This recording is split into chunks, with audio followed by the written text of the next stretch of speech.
Hi, Nkosi. Sorry, it's we had another meeting. Farai had another meeting going on at the same time. He didn't know we had a webinar. So I think that it's easiest just to go ahead and start. And if people come in, then they can just catch up. Otherwise, this recording will be available. So let me pull up your presentation and then we can get started.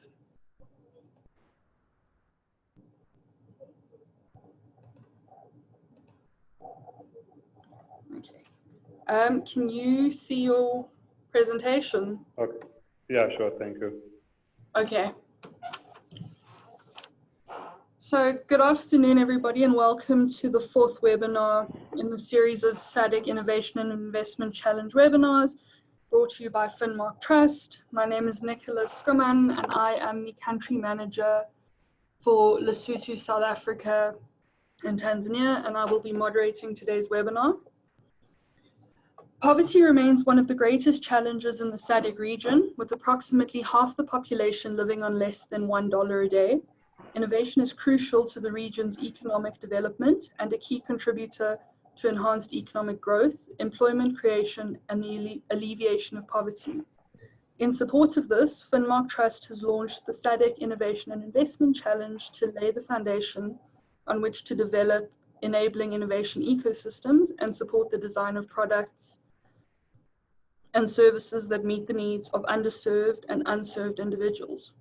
This strategy is expected to catalyze the development of scalable digital solutions that A, increase the availability of meaningful employment opportunities, in particular for vulnerable groups such as women and youth, B, improve access and usage for basic services, and C, lead to a more inclusive and responsible financial sector. The SADC Innovation Challenge involves participants from 7 countries across the SADC region, namely South Africa, Malawi, Zambia, Mozambique, Lesotho, Botswana, and Tanzania. It aims to support early tech-enabled innovations that address 4 key development challenges facing the regions, namely SMME finance, digital financial identity, women in savings, specifically digitizing savings, and access to basic services. So if you joined earlier, then you already know our expert Nkosi, but to go over an introduction again, today's webinar topic is access to basic services. We'll begin the presentation from Nkosi Ncube, head of FinMark Trust Zimbabwe. Then we'll move on to a Q&A session and close the webinar thereafter. As mentioned, Nkosi is the head of FinMark Trust Zimbabwe. Prior to joining FinMark, Nkosi served as the acting CEO of Zimbabwe's second largest mobile network operator, Net1. Nkosi is a highly experienced banking and telecommunications executive. He has worked in various banks focusing on product development and innovations. He left banking to be the founding executive of one of the most successful mobile financial service solutions in Africa, EcoCash. He is passionate about youth entrepreneurship development in Africa and has effectively supported various initiatives across sub-Saharan Africa. We will close the webinar with a Q&A session. If you have any questions, please use the Q&A function in Zoom. We will try to address as many of these as possible in the time available. You don't need to wait for the end of the presentation to ask your questions. You can, we will collate all questions asked and then present them at the end. So without further delay, I'd like to hand over to Nkosi. Thank you, Nicole. I hope you can hear me. Is the sound okay? Yes, the sound's okay. Okay. Yes. Thank you. Good afternoon to everyone, and thank you for your time. Thank you for making time for us at FinMark. So today we will just share with you issues on financial inclusion and how FinMark aims to make a market work for the poor And our key focus today is on access to basic services. And just to share with you from an innovation perspective as to how you can tailor your solutions and forecasts. So without wasting much of your time, just to go through the problem statement on the first line. So we are looking at the basic services, and the basic services are those that are necessary to ensure the full social inclusion of people in the society, to meet basic human needs and eradicate poverty. So on the first slide, as you can see, we are looking at the developmental goals that are focusing on the elimination of poverty and also making sure that no man is left behind. So there is a difference in the quality of life in Africa, and we need to be cognizant of that, to say within Africa, you find that some countries do well, some countries don't do well at all. But today we're looking at the availability of basic services like water, sanitation, healthcare, education, electricity, and saying how do we make sure that everyone has got access to that. So the challenge that we have is that large segments of populations in SADC don't have that. They still lack access to those public goods. They still lack access to piped water and sewage facilities. So what kind of solutions can we come up with from a digitalization point of view, and also from a mobile perspective point of view, where we're saying what's the tool that has been used to make sure that everyone or most of the people are now financially included. And that tool has been mobile money, which lies behind the cell phone. So we're saying, as we discuss this, we need to bear that in mind, to say, this is the tool that has been used and used successfully. How can we marry it with this to make sure that we were able to create a proper solution? Going to the second slide, you'll see we put a slide there on SADC financial inclusion highlights. We put that slide primarily because we are discussing a subject that traditionally, from a financial inclusion perspective, we haven't been talking much about access to basic services. So many people, when we talk about financial inclusion, always talk about bank accounts. How many bank accounts do you have? Who's using what bank account, what channel is being used? What's the inclusion rate like? What's the activation rate like? So we wanted to associate the access to basic services to financial inclusion, to say one of the key reasons why we are approaching access to basic services, because without access to those basic services, you'll find that it will be difficult for us to get to 100%. As you can see, the slide clearly shows that between 2015 and 2018, the growth there was kind of okay, but very minimal. And one of the issues that has been identified is that we cannot talk banking, we cannot talk insurance, we cannot talk credit to people if they know that the basic services to them are not yet fully met. So it is paramount for us to talk about the basic bread and butter issues, and then thereafter we'll be able to now start engaging people on financial services. So if I go to the next slide, where we are trying to say, okay, let's just all understand one another as to what we mean by basic services. So the Africa Development Bank is one of the source documents that we put down the presentation, which you can look at deeper in your spare time as well. They've also underlined that only 72% of the population has access to safely managed drinking water in Africa.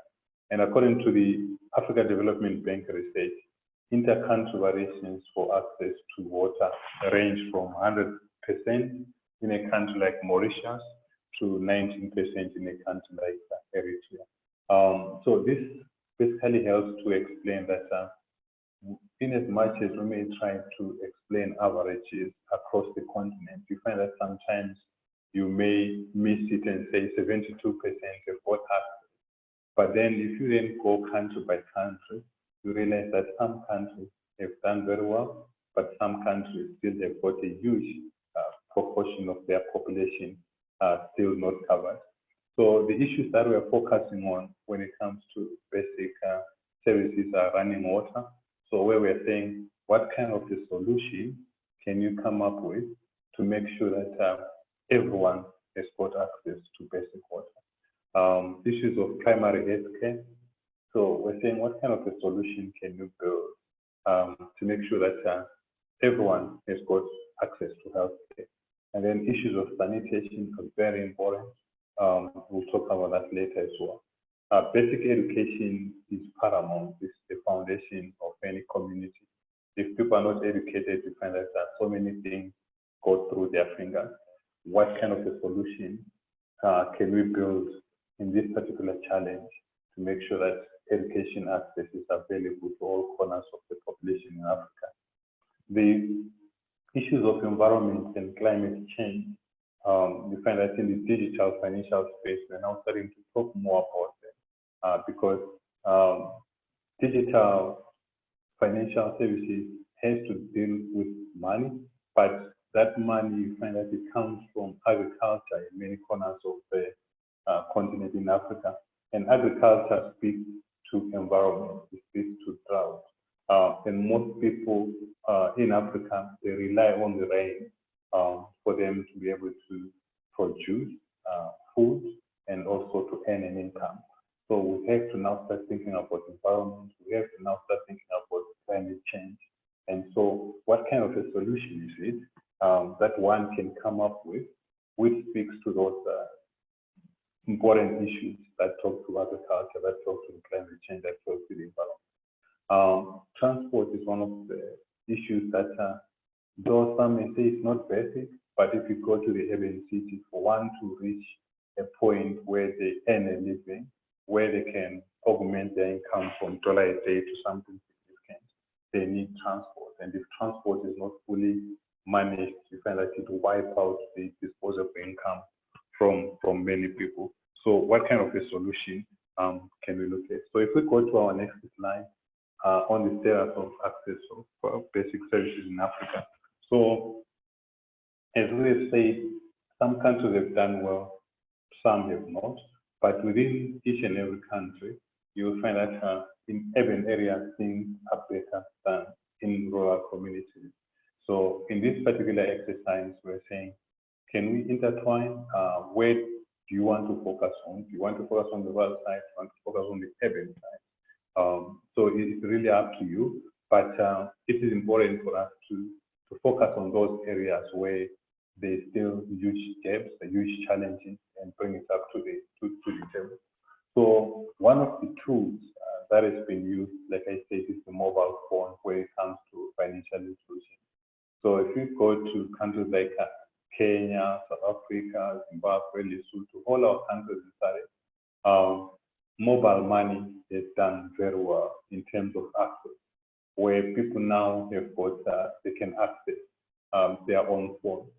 To someone who has always had financial service products, it kind of looks ordinary, but to a person who never had a bank account, when they receive their money directly, for instance, if a non-governmental organization is distributing aid and they send straight to the recipient's account, it saves lots of trauma from a person getting their money in full to making sure that the element of independence to an individual is there, because now they are the ones who receive their money. They no longer send it through a third party and start begging, and when they're getting, they no longer get it in full.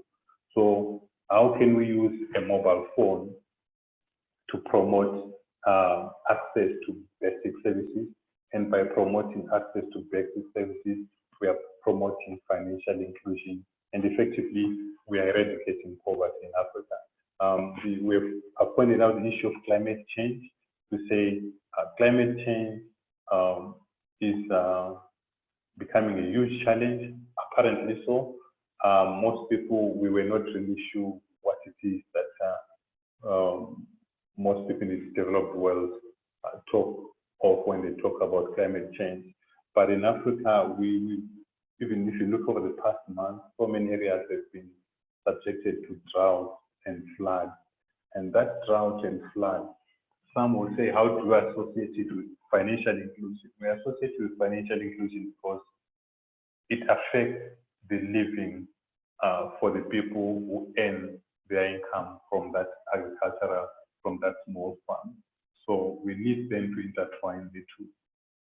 So if you look from a macro economic perspective or from a generic perspective, if you go to one country, you realize that there are so many projects that are done from country to country to improve access to basic services. An example, you can go to a country and then you find that someone has built ways of financing water and sanitation schemes in rural areas. So in some areas, you find that some have built water ATMs. How do you do that? So that becomes a very critical infrastructure in a country where people have no access to water. Some could be around areas of solar, where people generally have no access to energy. So how do you then bring it to the people? So public health and education campaigns are very key. So what kind of solution can you come up with to make sure that issues of health are brought to the fore and people live? We also have rehabilitation of flood regulation infrastructure, where we say what kind of a solution has been built, and in some African countries, we go to West Africa, you find that a number of institutions have managed to develop those. So on the case studies that is attached below, you find that you will be able to go deeper and read about some of these issues. If I go to my next slide, where we're saying, so like I said, we have been spending so much time talking about financial inclusion in isolation, without really linking it to the basics of life. But there's a cost to ignoring basic services in a country. And some of those costs, you find that they revolve around human life. So one of the solutions that one can think of is to say, how can they reduce child mortality in Africa?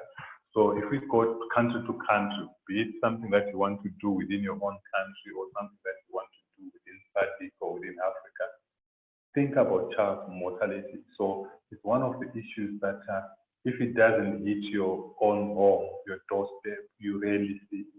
But it is when it hits your doorstep that you see the impact of such an issue where so many women die out of pregnancy because for lack of access to basic services. So in this particular case, we're saying, what is it that you can do to minimize this? And the other issue that is there is the issue of financial illiteracy.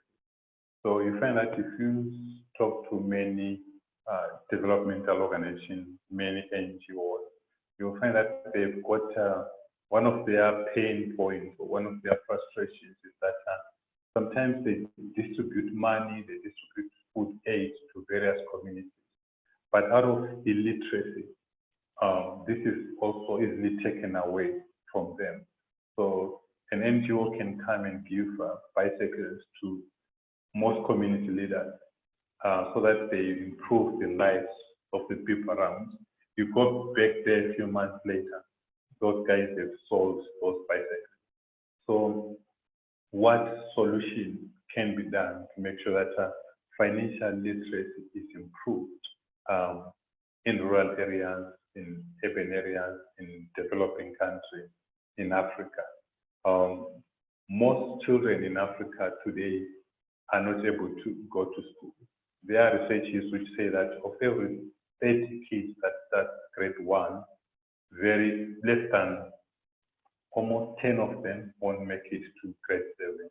So what solution can you come up with to make sure that this stops to become the case. The issues of nourishment, as I say, that basic services sometimes talks to the basics of life, to life itself. So if you go to school-going children across rural schools in Africa, some are now failing to go to school because there's no food. So what solution can we come up with? If I then go to my next slide to say, why is it important to have basic services? So it's important because it will promote life, it will promote financial inclusion, it will develop the country. It has got a very positive effect on the entire country. And once people have got access to water, energy, basic health, and education, it also has positive effects or ripple effects that are positive to the entire community. From a tax collection perspective, you've got a user tax base and the country develop. And as you develop your solution, because this is one area that talks to human life, regulations are very important. So it is important for you to look at your country and say, from my country perspective, what regulations are associated with me developing a solution that has to do with health. So for instance, if you develop a solution that is an Uber for doctors, does your health ministry allow you to do so? So you have to focus on all those issues from a regulatory side. And also from a technology side, you find that each business model has to be understood by the people that will use it, because so many solutions, brilliant solutions are developed, but when you now start engaging your customers, they are not even able to understand it. So the costs of the service, because we're talking about financial inclusion, we're talking about people that are poor. In as much as you are developing a solution to make money, be cognizant of the fact that you don't want to then overcharge, because the moment you overcharge, your platform will cease to be used and it will just become a white elephant. So if you allow me to go to the next slide to say, so in all this way we are saying we're talking of basic services. One of the easiest way now to then associate it with financial inclusion is for us to start talking of digital payments, to say, yes, these are basic services about education, about health, about saving human life, but how do you automate it? How do you bring it to the fore? How do you make sure that it starts now to talk to financial inclusion? So if you go across Africa, for instance, in East Africa, you will see that most of the solutions that are already there are pay-as-you-go models that are focused on solar. So solar distribution that focus on water utility connection. So those are some of the solutions that you may look at and see if they connect to your environment, if they make sense to your environment, if the regulations allow them to be looked at in your environment, and then connect them to the people and save lives. So the other thing that helps on the digital payment side is that with these digital payment solutions on the basic services, we are now able then to also develop solutions that talk about record keeping. So some of the issues that come to basic services, we find that in most areas in Africa, lack of keeping records can be life-threatening from a health perspective. How do you ensure that you can develop a solution that talks about health, that preserves health, but also makes sure that it encourages record keeping or it improves the record keeping in the country. So there are various solutions that or platforms that are used. USSD has been one of the key platforms that has been used in many markets, but then that speaks to you integrating to a mobile network operator. So if I go to the next slide, where I'm just giving an example now to say, if you then were to pick one of the basic services that we've highlighted, and you pick education, and then we say, let's follow education and see what one can do with education and what are the benefits thereof. For instance, if you develop digital payment that saves on education, and addresses rural teachers' problems. You'll find that because you have developed a digital finance payment in rural areas, focusing on rural teachers, you are saving them time and you are improving their time. And you're actually now even making rural kids to have more time with their teachers and gain an education and advance in their education journey. Effectively, you are minimizing poverty because there isn't much time that they lose now. They're always with their teacher. Whereas an urban teacher can easily walk to an ATM. In the rural areas, you find that the teacher may struggle to do that. So what kind of a solution can you come up with to improve the life of a teacher? So because you've developed a digital payment solution for a rural teacher and they're able to get their salary electronically, you have now also improved their disposable income and you have addressed also the issue of basic rights. So it can also mean that where you can also make sure that they receive electricity or alternative energy. What type of solution can that be? And effectively powering the school and the surrounding community. The other issue could be also on payment of fees. So you're empowering a community by focusing on such a digital financial system. So if I then go to my next slide where we're saying, so from digital payments for basic services, we are saying, look at the advantages that benefit the community so that the community can come out of poverty. So don't look at it as a money-making scheme. It is a business, but don't overcharge. Don't make it something that will literally increase poverty and make people suffer. But put it as a solution that will be able to reduce the inconveniences, but give you a living as well. So the other issue that comes into play when one is talking of these prepaid solutions that are able to address various challenges in rural areas through bill collection, revenue collection, and improving the life of the community.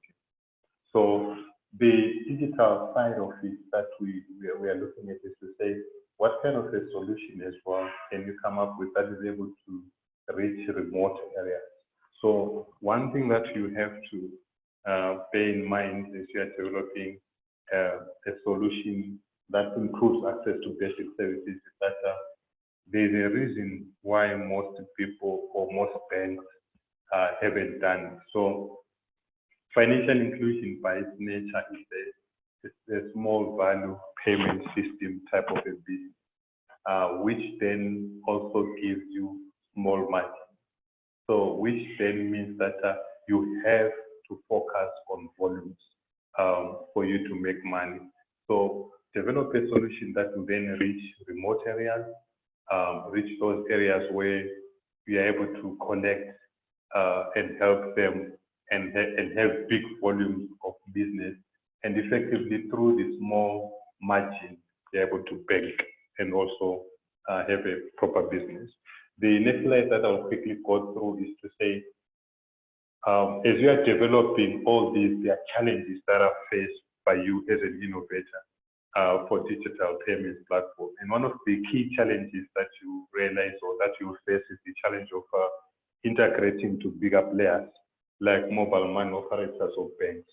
So focus on those banks that already have APIs open, where all banks or the institutions that you want to work with don't have APIs, educate them about it and tell your story properly to say, this is the solution that I have, and these are the benefits that it will give to your own institution.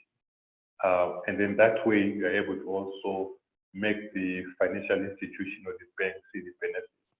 So the other thing is you have to be able to activate as many customers as you can. So most brilliant solutions have been killed by the fact that they focus more on the technology and they focus less on the customer. And effectively, they'll be able to sign thousands, if not millions of customers, but because they didn't focus on the customer, the number of active customers become very few, and effectively, the business is not able to make money in this diet. So in line with that, educate the customer, but also make sure that the fees that you're charging is low and affordable by the customer, and then you push volumes. But digitization, as you know, comes with many challenges to the community. So when you introduce something like digitization, you should always know that it will have people pushing it back, because sometimes if people are not managed properly, it leads to loss of jobs. For instance, if you go to a government with a solution that will promote the community, you have to be cognizant of the fact that as you are telling your story, don't focus on how it's going to make other people lose their jobs. The other slide, which I believe the next one, which I believe is important, is that as you do this on the implementing of digital payments to address basic services, you need to realize that one of the first and most important aspects is to understand the business case of your solution. So it's important for you to research about what you want to do and the problem that you are addressing, and clearly articulate to the beneficiaries, to the community, to the financial services regulator, to the government, to the people that will benefit, to say, this is the problem that you are addressing, and that's your solution. So in doing so, you need to meet the customers that you will serve and understand their needs. So sometimes you may think that you understand the problem, but you need to test it with the community that you are serving and make sure that their needs are fully met, the costs are within their reach, and their expectations are also met as well. The next step is always to say, as you develop these solutions, you will need to work with a bigger institution. So you will most probably need to work with a bank, you may probably need to work with a mobile network operator, or a retail outlet, or an NGO. So contract negotiations are very important. So as you develop your solution, you also need to make sure that your legal documents are in order. So many banks and so many mobile network operators are easily put off by a fintech that walks in without even an NDA at hand or a contract at hand, or not knowing what it is that they want to do. Because these are basic issues that affect human life. So you also need to show that you are prepared from a legal perspective, and you know what your business stands for and what your solution stands for. So once you have negotiated with the FSP or the MNO, you are then able to negotiate your platform with having agreed with a bigger entity. And once you integrate your platform to the bigger platform of that particular entity, the key issue that always comes up is that from a regulatory perspective, your solution should be well tested, low risk, and without exposing the bigger payment system in the country. And then the last one of the key issues that is always not looked at properly is the issue of marketing and training of not just your staff, but your customers as well. There are so many solutions that are out there in the market. The ones that are successful are the ones where the customers understand what it is. So always create time to do that. So just most probably as I conclude to say, so what is next? So what's next is that in this particular stream, we are talking about access to basic services. In your mind, you need to then say, how do we marry this with financial inclusion? How do we marry this with poverty reduction? How do we marry this with developing a solution that will have technology, but also working with the poor and also integrated to bigger platforms? So in your mind, clear that and develop a solution that broadens access to these services. So what kind of a solution can make sure that people have got water, running water? So in some areas, it could just be water. Like for instance, as I say that in some countries, you find that people now have water ATM. So it then becomes an improvement from where people are coming from, where they would walk for kilometers to go and fetch 20 liters. But if you bring something where they work a few steps from their homes, it's a step, and they can always be enhancements thereafter. What is it that you can develop so that education is something that is available to all? What is it that you can build so that electricity, energy is available, sanitation, healthcare, and doing this within the parameters of the country, within what is acceptable to the regulators? So this is basically the story that I thought I would share with you. We will share the presentation with you, and then within those, you will see sources where you can go and read a bit further and understand what others have done or what other developmental organizations they've researched on. And from there, you'll be able to develop a solution that works. Thanks, Nicola.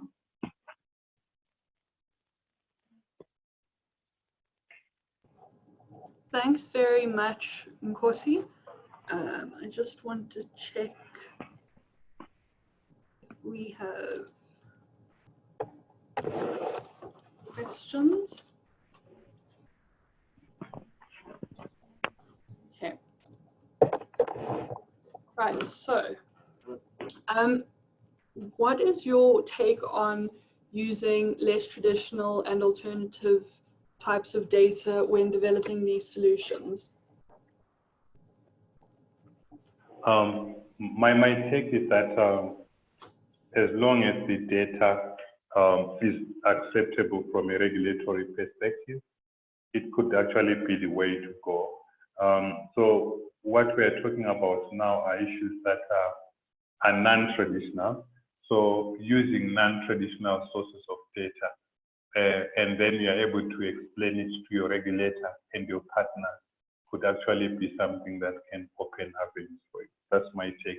So it's something that one should not frown at, but we should just look at the legality of it and the acceptability to the regulator and go for it.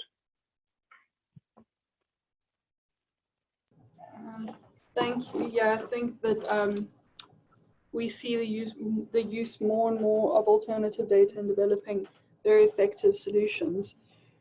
So another question, how beneficial do you think it is for somebody to begin developing their solution by addressing challenges within their own communities and then scaling this to address the bigger market?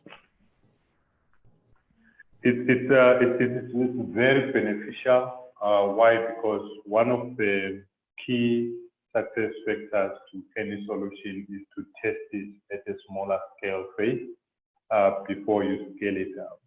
So you find that if you develop a solution within your own community and test it with your own community, it actually gives you, it will bring out lots of problems which you'll be able to address within that small community. And as you are scaling up, you now have more experience. It's a recommended path, and it's something that I would encourage you to do if you've got the resources to do so. Thank you. Okay, I've got one more, and then I think if there's no other questions, we will end it there. So how would you suggest that people can begin to build trust within a community that is used to using manual payments or manual usage of services rather than using like you gave an example of Uber for doctors? Yes. So the developing trust starts with you showing the people that you are developing for the benefit of your solution. So you show them how they stand to benefit from your solution vis-a-vis the traditional methods that they always using. Sometimes people may want a pilot where you can take them through, which is why I was underlining the issues of training customers or discussing with customers and showing them examples. It's number one. So take the customers through and show them the benefits and show them how it works. The second one sometimes is testimonial, where within a community, you find that when you develop a new solution, there are also innovators or people who quickly come and start using the system. Those innovators come first and stay close to them and also speak to them and ask them how, if they are willing for you to use them for testimonial sessions. And by so doing, the community will then be able to see someone within the community who has used that particular solution. And that's when they start to trust their own, because sometimes they may not trust you, but they will be able to trust their own. And the testimonials that you get from the innovators or the people who start to use the solution usually works very well. Okay, we do have a couple more questions. I think we have a little bit of time left. So Forstein has asked, you've mentioned the challenges facing innovators in digital payments platform, for instance, integration with bigger players in the game. What is the solution you suggest that you can recover from those setbacks? Integration is a very popular one to bigger players. So sometimes, for instance, if you operate in a country where there are 3 mobile network operators, usually the temptation is to go and approach the biggest. And it is the right perception or the right assumption, but you find that the biggest may actually take time to warm up to you. So sometimes we recommend that you may even start with the smallest and pilot with them, where you also, because the smallest will not even deny you the opportunity to sign an open contract with them, with the bigger one. But if you go to the bigger one, they may actually deny you to sign a contract with other players, and then your solution becomes a subset of a bigger player. So try sometimes to go for a smaller player and use them as a pilot. And once the bigger player sees that this particular thing works, it's then easier to scale up and go. And also, you can use resources like the regulator sometimes, though it's not really something that you'd want to do, but sometimes it's important to also bounce back with the regulatory authorities to say, allow the bigger guys to open up for us, because sometimes bigger operators tend to snap fintech. But the thing that the bigger operators usually use as an excuse is that the documentation that is brought by fintechs are not in order. So documentation is one of the most critical things. So document your processes from a process flow perspective, from a technical processes, customer processes, your agreement. So always be ready to operate like a normal business when you're approaching these guys for integration. And the moment they see you doing that, they'll give you a bit of respect. Okay, thanks. Thanks. So I have one more question, and I'm sorry to the other people that we can't address, but we'll do our best to address them over Slack to the for the participants that are selected. But the So the last question I wanted to ask you, Nkosi, is what are your thoughts on the use or deployments of regulatory sandboxes in regards to the development of early stage financial innovations? My thoughts are, it is a brilliant way forward. Sandboxing is a brilliant idea, but obviously the regulator needs to also change their policy. So you find that from country to country, some regulators still haven't opened up on that. But with the challenges that Africa is now facing on youth unemployment and the need to create youth employment centers, it's one of the next big things that you will see Africa, especially across SADC, being initiated. So my view is that you go for it, you experiment, you fail, you experiment, you fail, you experiment. So sandboxing is a very open issue, and it's also an issue where you have to know that in this day and age, no one has got a monopoly to an idea.